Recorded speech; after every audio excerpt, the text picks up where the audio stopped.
Hello everyone, examiners की इस video में आपका स्वागत है। फ्रेंड्स, मेरा नाम है राहुल सिन्हा। आज हम लोग इंटेलिजेंस ब्यूरो के 18 जनवरी 2024 के थर्ड शिफ्ट के क्वेश्चंस को डिस्कस करेंगे। तो प्लीज़ वीडियो स्टार्ट करने से पहले एक बार लाइक, शेयर एंड सब्सक्राइब जरूर करें। आज है वीडियो नंबर 7। आज का पहला क्वेश्चन है, which of the following state separated Sri Lanka from India? निम्नलिखित में से कौन सी जलडमरू मध्य श्रीलंका को भारत से अलग करती है? ऑप्शन है मलक्का जलडमरू मध्य, पाक जलडमरू मध्य, वेरिंग जलडमरू मध्य या टार्टरी जलडमरू मध्य। तो भारत और श्रीलंका के बीच पाक जलडमरू मध्य है। पाक जलडमरू मध्य है। इसे इंग्लिश में स्टेट भी कहा जाता है, स्टेट, पाक स्टेट। ठीक है।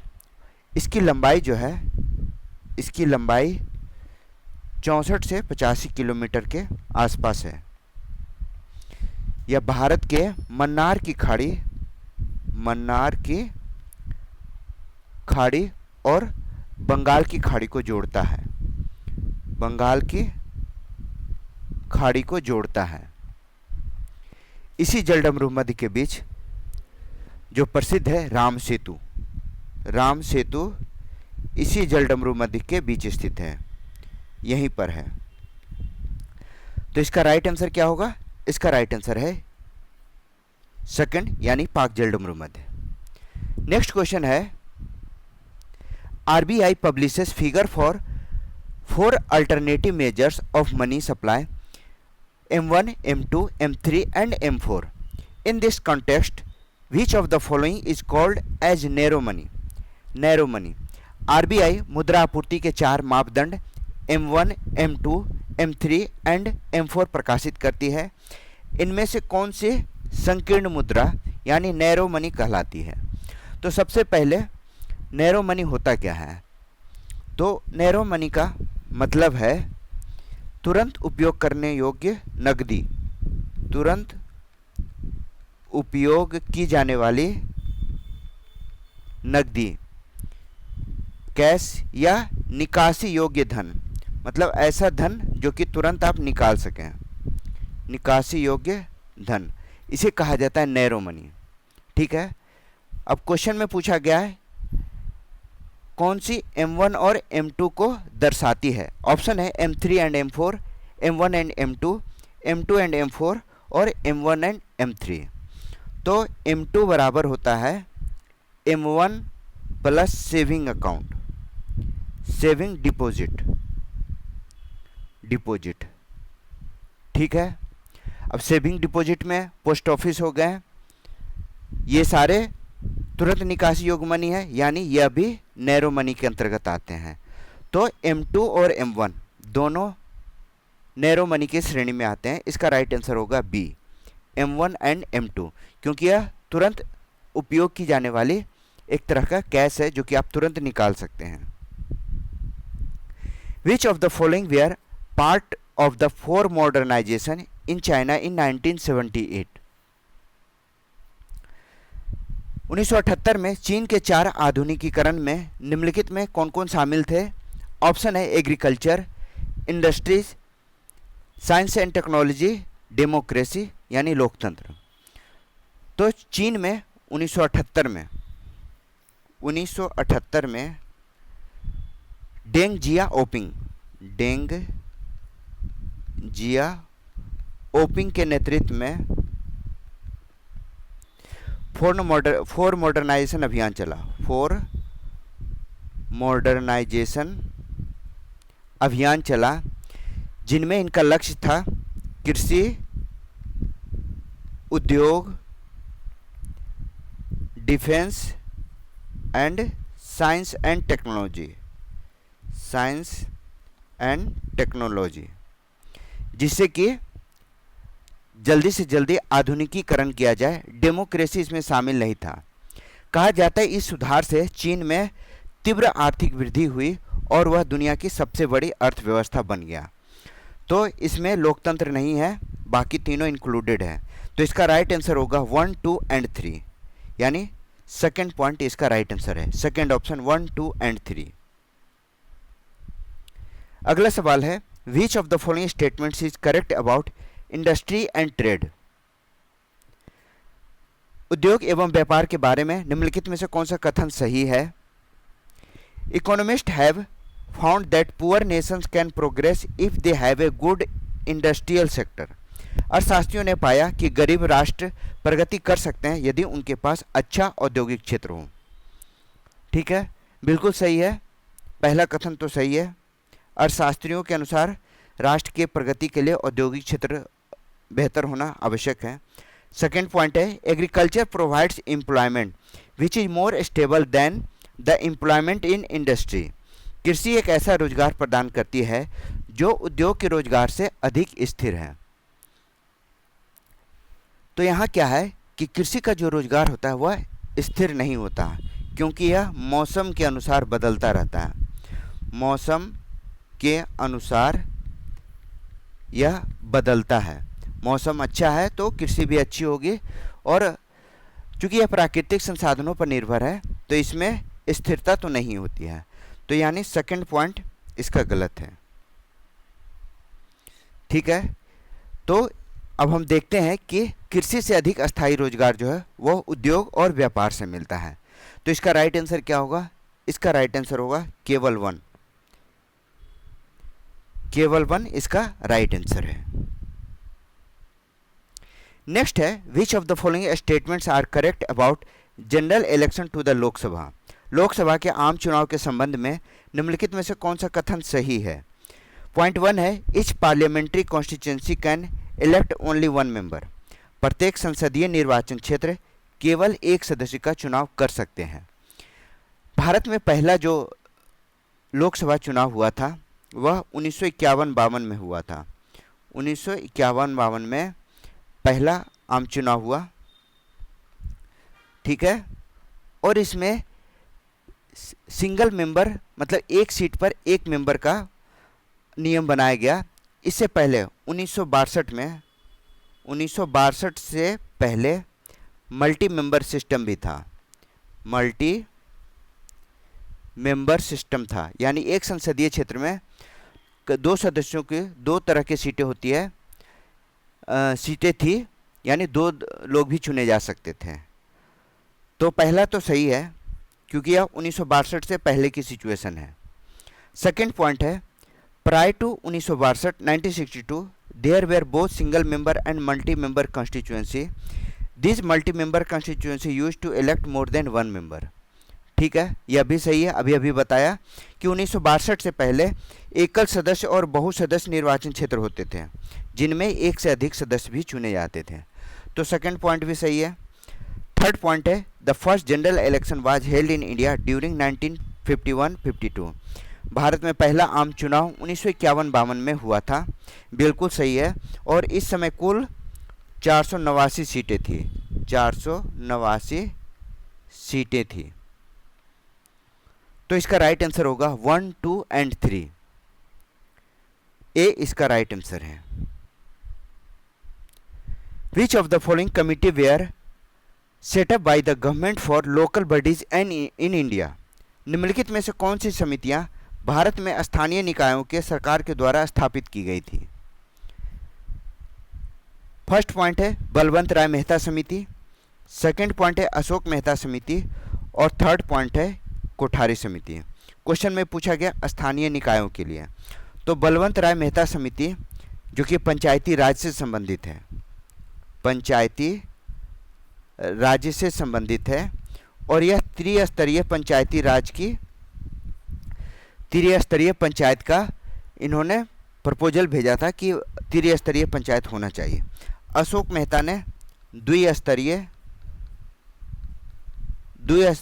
पंचायत सिस्टम का अनुमोदन किया था, और कोठारी समिति यह पंचायती राज से नहीं बल्कि यह शिक्षा से संबंधित है।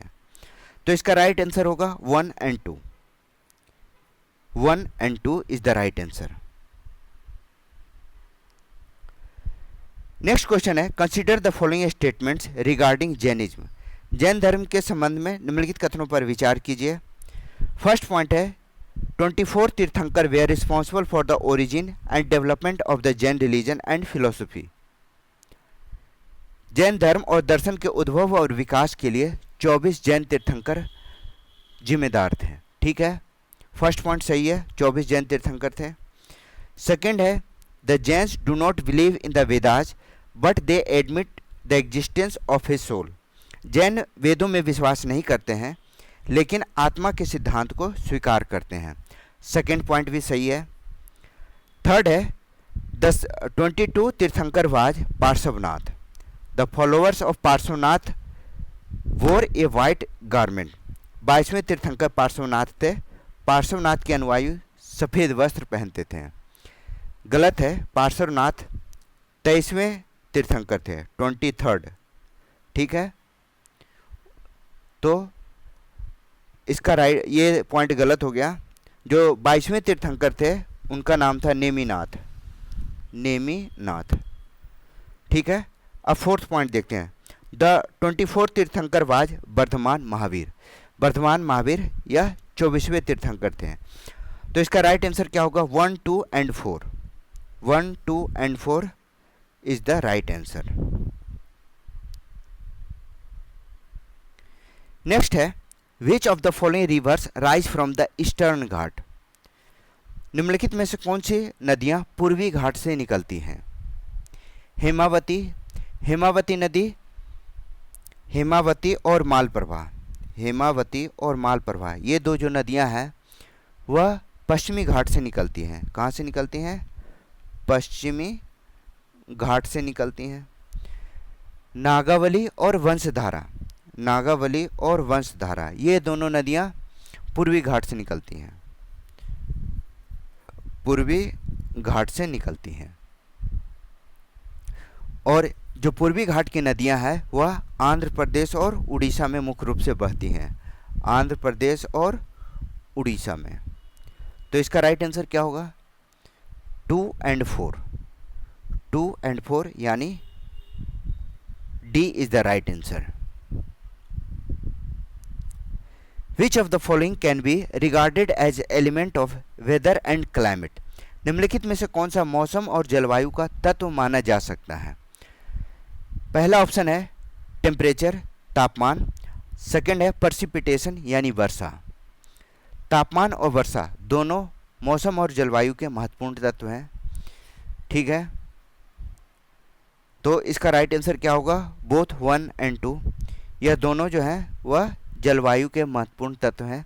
इसके अलावा पवन की गति, आर्द्रता, वायुदाब इत्यादि शामिल किया जाता है। मौसम जो होता है, मौसम वह अल्पकालिक और जलवायु यह दीर्घकालिक स्थिति को दर्शाता है, दीर्घकालिक स्थिति को दर्शाता है। ठीक है, तो इसका राइट आंसर होगा 1 एंड 2।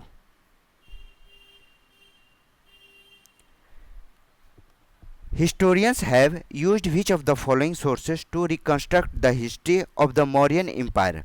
इतिहासकारों ने मौर्य साम्राज्य के इतिहास को पुनर्निर्मित करने के लिए निम्नलिखित में से किन स्रोतों का उपयोग किया है?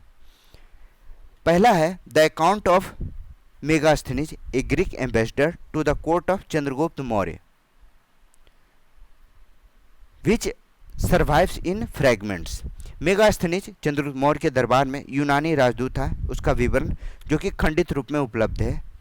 सेकेंड पॉइंट है the Arthashastra, part of which were probably composed by Kautilya और चाणक्य। अर्थशास्त्र जिसके कुछ भाग संभवतः कौटिल्य और चाणक्य के द्वारा रचे गए थे। तो इसमें कहा गया है कि मौर्य साम्राज्य के इतिहास को जो हम लोग के सामने है उसे पुनर्निर्मित करने में किन स्रोतों का उपयोग किया गया है? तो ऑब्वियस है यह दोनों स्रोत काफ़ी प्रमाणिक है जिसका उपयोग मौर्य साम्राज्य के अर्थव्यवस्था और राजनीतिक जीवन के बारे में समझने में हमें विवरण देता है। तो राइट आंसर होगा बोथ 1 एंड 2। इसके अतिरिक्त अशोक के शिलालेख, अशोक के जो शिलालेख हैं उनसे भी हमें काफ़ी सूचना मिलती है। कुछ पुरातात्विक साक्ष्य भी हैं जो कि इनकी पुष्टि करती है। पुरातात्विक साक्ष्य से इनकी पुष्टि कराकर इन इतिहास को प्रमाणिक माना गया है। अगला सवाल, in the context of 5 year plans which of the following can be regarded as basic objective of planning in India? पंचवर्षीय योजनाओं के संदर्भ में निम्नलिखित में से कौन भारत में योजना का मूल उद्देश्य माना जा सकता है? पहला है achieving increase in the national income so as to raise the level of living in the country. राष्ट्रीय आय में वृद्धि कर देश में जीवन स्तर का ऊंचा उठाना। सेकेंड पॉइंट है reduction of inequalities in income and wealth and a more even distribution of economic power. आय और संपत्ति की असमानताओं को कम करना और आर्थिक शक्ति का समान वितरण। तो पंचवर्षीय योजना का जो मुख्य उद्देश्य था वह क्या था? राष्ट्रीय आय में वृद्धि करके उनके जीवन स्तर में मतलब जीवन स्तर को बेहतर करना। फर्स्ट पॉइंट सही है। सेकंड पॉइंट भी सही है। आय और संपत्ति में असमानता कम करके जो आर्थिक शक्तियां हैं उसका समान वितरण सुनिश्चित करना भी इसका लक्ष्य था। तो 1 and 2 is the right answer. ठीक है। अगला सवाल, निम्नलिखित में से विच of the following statements is correct about Ellora caves? Ellora caves के बारे में आईबी में बहुत सारे क्वेश्चन पूछे गए हैं। निम्नलिखित में से कौन सा कथन एलोरा की गुफाओं के बारे में सही है?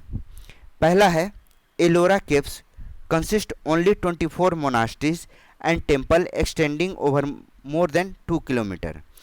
एलोरा की गुफाओं में केवल 24 मठ और मंदिर है जो 2 किलोमीटर से अधिक के क्षेत्र में फैले हुए हैं। सेकेंड पॉइंट है it illustrate the spirit of tolerance that was characteristic of ancient India. यह प्राचीन भारत की सहिष्णुता की भावना को दर्शाता है। दोनों पॉइंट है तो डिस्कस करते हैं। जो एलोरा की गुफाएं हैं उनमें 100 से अधिक गुफा है। 100 से अधिक गुफा है। ठीक है। क्वेश्चन में कहा गया केवल 24 नहीं, इसमें 100 से अधिक गुफा है जो कि बौद्ध, जैन और हिंदू धर्म को दर्शाते हैं। ठीक है। बौद्ध, जैन और हिंदू तीनों धर्मों को यह दर्शाते हैं। यह गुफाएं हैं ऑब्वियस है धार्मिक सहिष्णुता का प्रतीक है क्योंकि इनमें सभी धर्मों की कला और स्थापत्य को दर्शाया गया है। ठीक है। और यह भी है कि यह यूनेस्को की वर्ल्ड हेरिटेज साइट में शामिल किया गया है। यह महाराष्ट्र के औरंगाबाद में है। ठीक है। और यह भगवान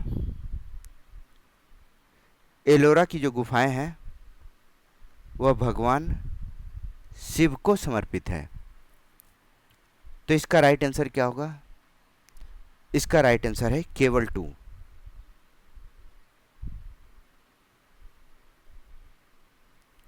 D is the right answer.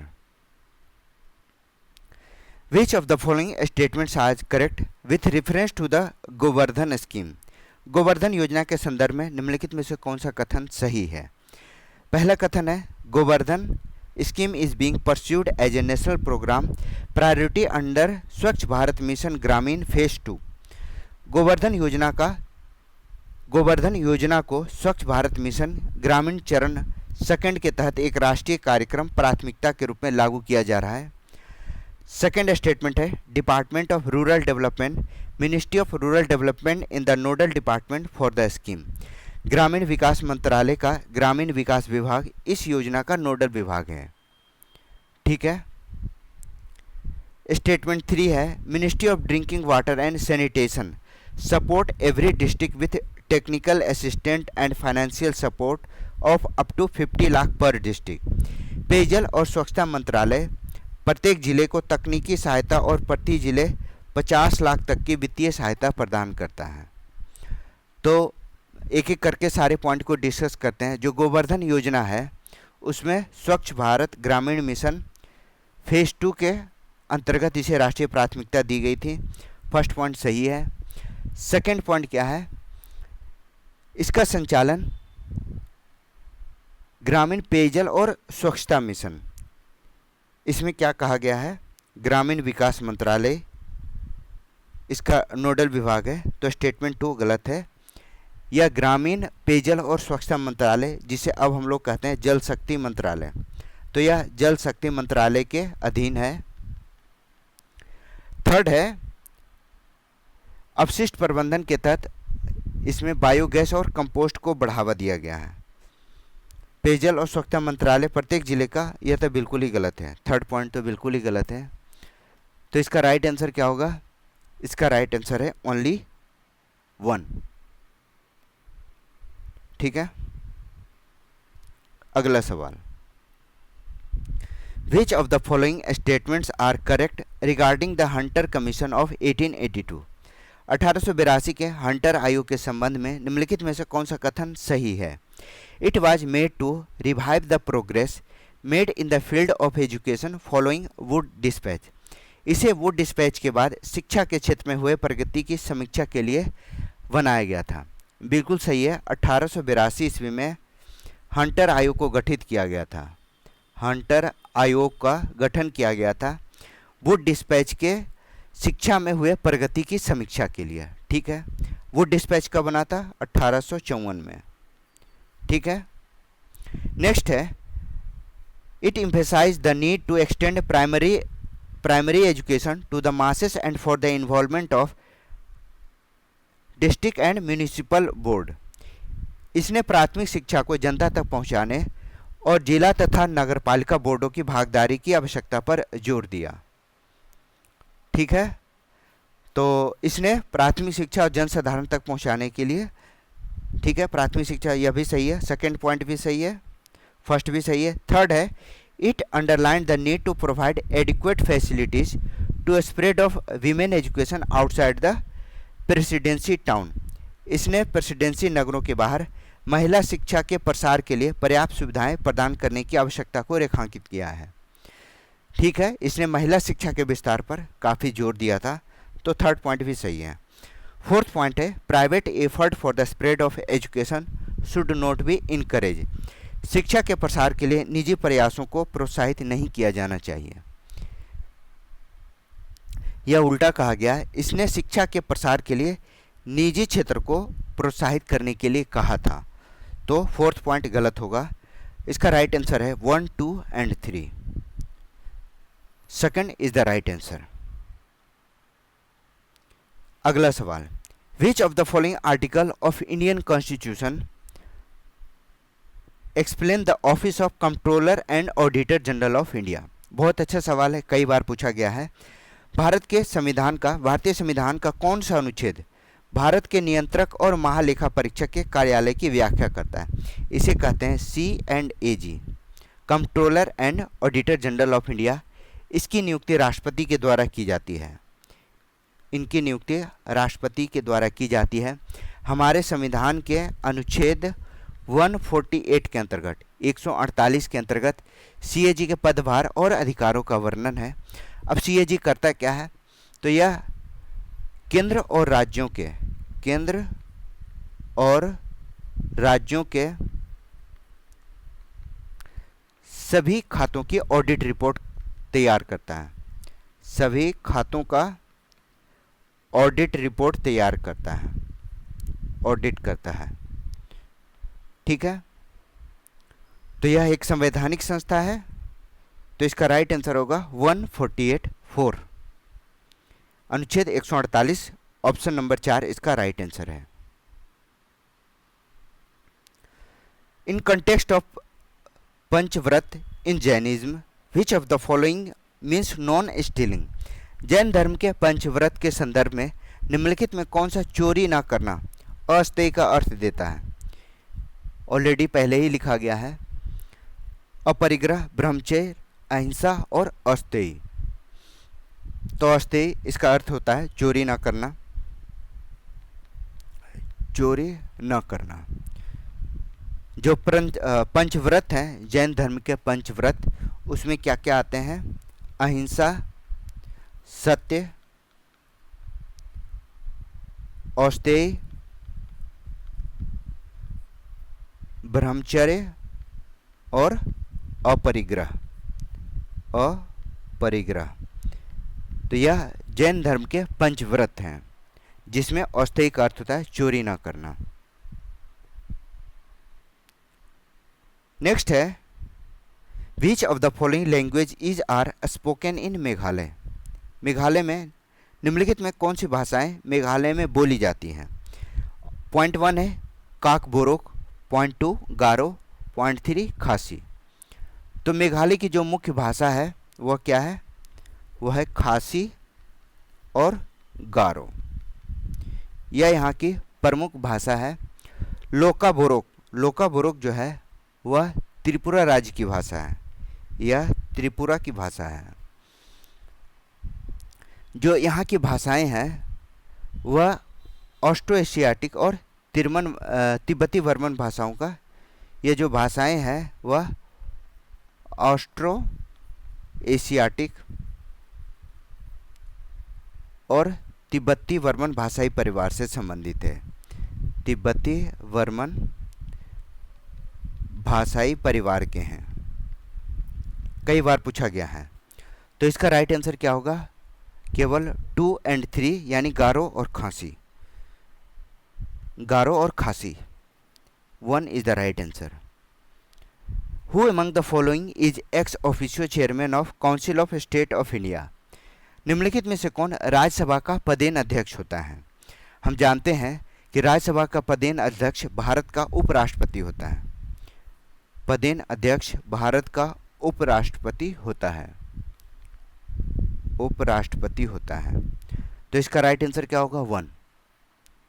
उपराष्ट्रपति राज्यसभा के सदस्यों के द्वारा चुना जाता है और यह स्थायी सदन होता है। इसके सदस्य प्रत्येक 2 साल के बाद, कार्यकाल 6 साल का होता है राज्यसभा का, और इसके प्रत्येक 1/3 सदस्य प्रत्येक 2 साल के बाद रिटायर हो जाते हैं। ठीक है, पॉइंट 1 इसका राइट आंसर है। Rashtrakuta chief overthrew his Chalukya overlord and performed a ritual called Hiranyagarbha, literally the golden worm, with the aid of Brahmanas. Who among the following was the chief? Rashtrakuta शासक ने अपने चालुक्य अधिपति को हराया और ब्राह्मणों की सहायता से हिरण्यगर्भ नामक शाब्दिक अर्थ है स्वर्ण गर्भ अनुष्ठान किया। यह शासक कौन था? काफ़ी बढ़िया यह क्वेश्चन है। यह है राष्ट्रकूट, क्वेश्चन में पूछा कि राष्ट्रकूट शासक के बारे में, तो यह थे दंतीदुर्ग। दंतीदुर्ग ने चालुक्यों को पराजित करके राष्ट्रकूट वंश की स्थापना की थी। राष्ट्रकूट वंश की स्थापना की थी। उसने हिरण्यगर्भ नामक वैदिक अनुष्ठान किया जिससे उनका क्षत्रियत्व प्राप्त हुआ। जो राष्ट्रकूटों का शासन काल है वह 8वीं से 10वीं शताब्दी तक था। 8वीं से 10वीं शताब्दी तक। यह पूरे दक्षिण भारत में 8वीं से 10वीं शताब्दी तक इनका कब्जा रहा। तो इसका राइट आंसर क्या है, दंतीदुर्ग। तो ये था इंटेलिजेंस ब्यूरो के 18 जनवरी 2024 के पेपर का 3rd शिफ्ट के क्वेश्चन का डिटेल एक्सप्लेनेशन। वीडियो अगर अच्छा लगे तो वीडियो को लाइक, शेयर एंड सब्सक्राइब जरूर कीजिए। मेरा नाम है Rahul Sinha. Thank you for watching.